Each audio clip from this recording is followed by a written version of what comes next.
All right. Shalom. Shalom. Shalom. I'm the priest Wa from the GMS South Carolina Midlands camp, coming back with another lesson through the spirit and through the power of Yahweh, Bahasham, Yahweh Shai, Bahasham, Rakah HaKodash. Secondly, of course, I want to give double honors to my apostles and to my elders of Great Millstone that rule well, which taught me this truth, who are the true leaders of Israel today. And also peace, love, blessings, and salutations to the elect, man. All right, shalom. And pretty much in this lesson, I just want to touch on,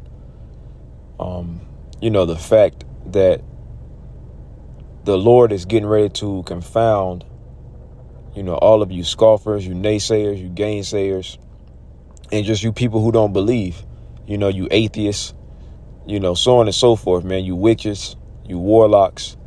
The Lord is getting ready to confound the wicked.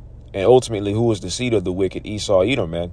Right? The Lord is bringing all of the prophecies to pass and preparing to bring these prophecies to pass right before our very eyes. So for the true believers, when we see these things, our faith is constantly being boosted and lifted, due to the fact that we're seeing these things coming to pass. Everything that the Lord said was going to happen is happening right before our eyes, man. So I just want to read a few scriptures and I'm going to close out.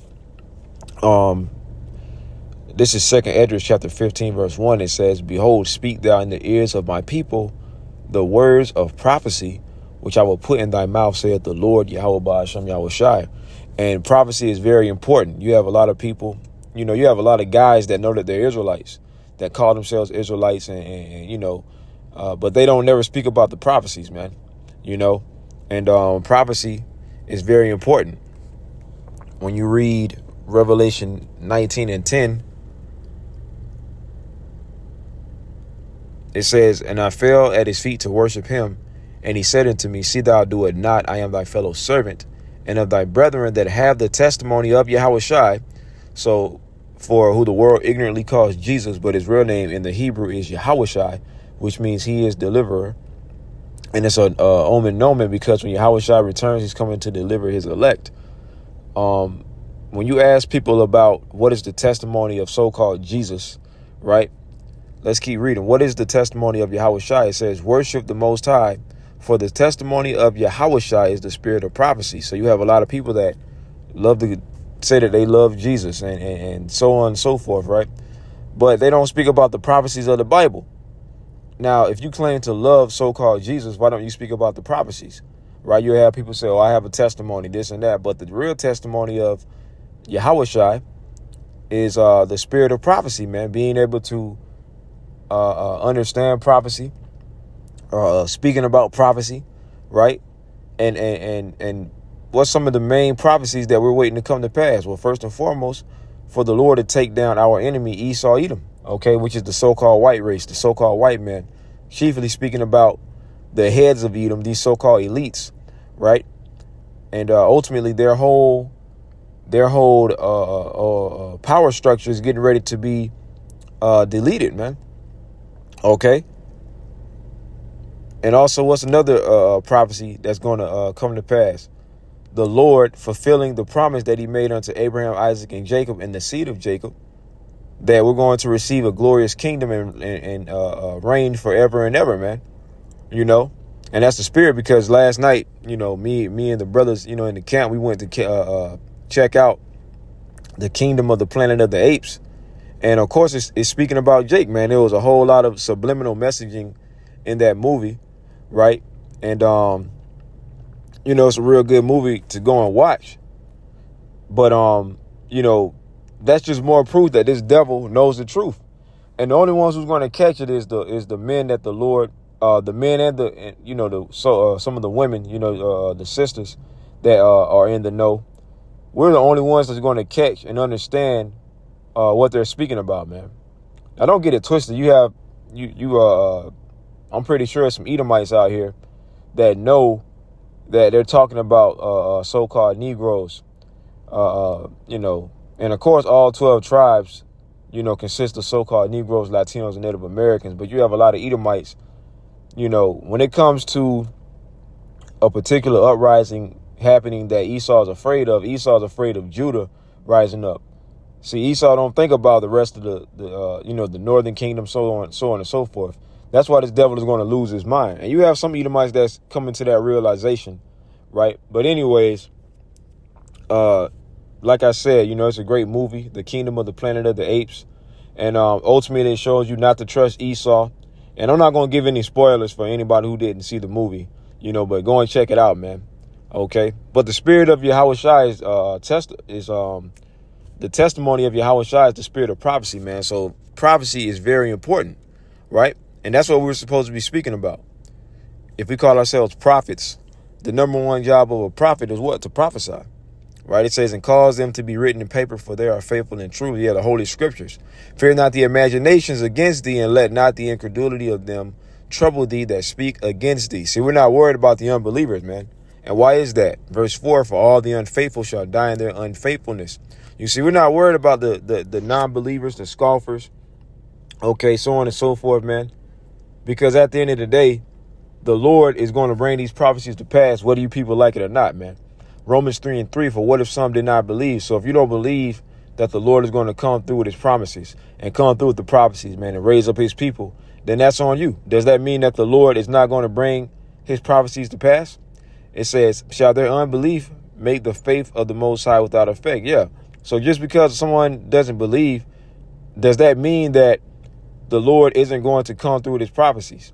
Does that mean that the Lord is not going to stand on his word and his promises? Verse 4, it says, Yahweh forbid. So just because you don't believe, that just means that you're going to be caught off guard, man, when these things do come to pass, because the Lord has the warning going out via the prophets. But see, the people, they're so proud, they don't want to listen to the prophets, man. Okay. And mainly a lot of you 2/3 so-called Negroes, Latinos, Native Americans, and so-called Hispanics, right? Y'all refuse to listen to and hearken to the voice of the Lord, man. But it's all good, man. It says, let the Most High be true, but every man a liar, as it is written, that thou mightest be justified in thy sayings and mightest overcome when thou art judged. So at the end of the day, the prophets are going to be justified in the sayings and in the teachings that when it comes to the truth of Yahweh Shem Yahushai and everything that we're saying, we're going to be justified. Okay. And I'm not speaking about the ones that are adding and taking away from the scriptures, man. I'm speaking about the men, beginning with the apostles and the elders on down, who are sticking to the script. We're going to be justified when it's all said and done, man. Okay. Now I want to grab Luke. First, let's grab Ezekiel, the 12th chapter, in the 21st verse. And the word of the Lord Yahweh came unto me, saying, Son of man, what is that proverb that ye have in the land of Israel, saying, the days are prolonged and every vision faileth? You see, you have a lot of scoffers out here, man. Okay, 2/3 of our people, heavy scoffers, right? Whether they come to the camps or whether they're on the comment boards or whether they may walk past the camp and they may think some shit in their head, talking shit about the prophets or whatever, right? And ultimately that means that they don't believe. But the Lord is getting ready to confound all of these scoffers and unbelievers, man. You see? It says, tell them, therefore, thus saith the Lord, Yahweh Ba'ashem Yahushai, I will make this proverb to cease, and they shall no more use it as a proverb in Israel, but say unto them, the days are at hand, and the effect of every vision.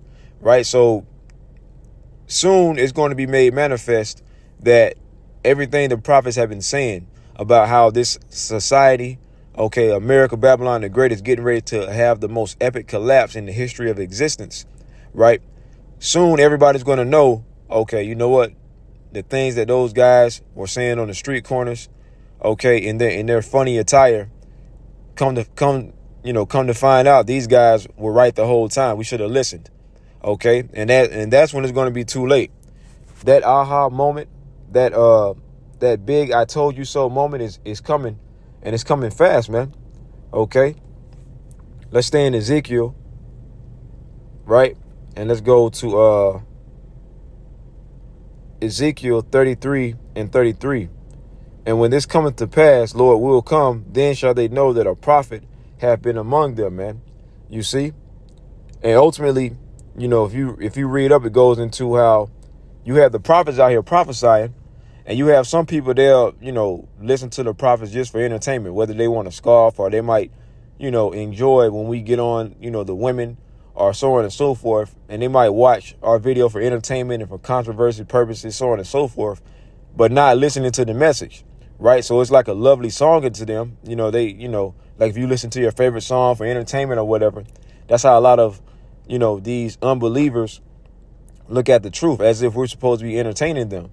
But instead of them listening to the message, they want to listen to the truth, to the word for entertainment purposes. And that's going to be to their own detriment, man. You see, and they're going to know soon that the things that we were saying, okay, because they'll pick and choose. They'll watch the videos when it comes to us getting on the so-called black woman, right? Or when we cussing out Esau, Edom, and telling him that he's, the wicked. They'll watch those videos. But when we talk about how Babylon is going to be destroyed and America is going to be destroyed, so on and so forth, they may skip past that. But ultimately, the whole time they should have been listening, man. You see? But it's going to be on them. Soon they're going to know that the prophets were among them the whole time, the true men of the Lord, man. And they should have been paying attention and taking advantage of listening to the prophets. But instead, they want to continue to do their own thing, man. You see? But it's all good. Let's go to Luke chapter 17, verse 26. It says, and as it was in the days of Noah, so shall it be also in the days of the Son of Man. Yeah, everybody just want to continue to, party and bullshit, go through their regular routine. When it comes to their everyday life, they think their life is just going to continue to go on like this. They go to work, all throughout the week. The weekend, they party, bullshit. When holiday season comes up, they enjoying the so-called festivities of these wicked ass pagan holidays. They think it's going to go on like this forever. But no, man, the Lord has a cutoff point, man. And that cutoff point is coming very soon. And a lot of these scoffers and scorners and unbelievers are about to be confounded in a major way. So that's why it says as in the days of Noah, because right now this is a grace period, man. This is a period of mercy. And we're supposed to be using this time to turn back to Yahweh Hashem Yahushai, okay, and not to please our flesh. As the scriptures say, you're not supposed to use this time of liberty, roughly paraphrasing, you're not supposed to use this time of liberty as an occasion of the flesh, man. So you're not supposed to be using this time, and I'm speaking to you Israelites, you're not supposed to be using this time to try to forge yourself in Babylon the Great and be, rich and wealthy and all of that, man. Okay, now I'm not saying that you can't try to advance yourself or better your situation, financially or whatever. You can do that, but don't put all of your energy into Babylon. Don't put all of your energy into your so-called career or to your so-called job or into the money that you're making, man. Okay, because as it says in Micah 2:10, this place is not our rest. Okay, so, but if you think about the 2/3, they're comfortable, man. Just like during the time of Noah, you had Noah prophesying and teaching, right, for I believe a period of 120 years, and Jake didn't want to listen, right? And then when the doors of mercy closed, okay, when the ark was sealed and that door was closed, okay, that's when everybody wanted to get right. When that little piece of rain started dropping, when the droplets of rain started dropping out of the sky, and the people started feeling that, they knew that they should have listened to Moses because Salakia, they should have listened to Noah, right? Because what was Noah prophesying? That the Lord was going to flood the earth, that it was going to rain, and during that period of time, it had never rained water from the sky. So people thought Noah was crazy. They thought he was out of his mind. But then that's when they was like, damn, we should have listened when the rain started falling. But it was too late. Same thing now. You got the prophets out here prophesying, right? And we're saying that it's going to be another flood. But this time it's going to be a flood of fire when 200 million nuclear warheads rain down upon Babylon the Great America.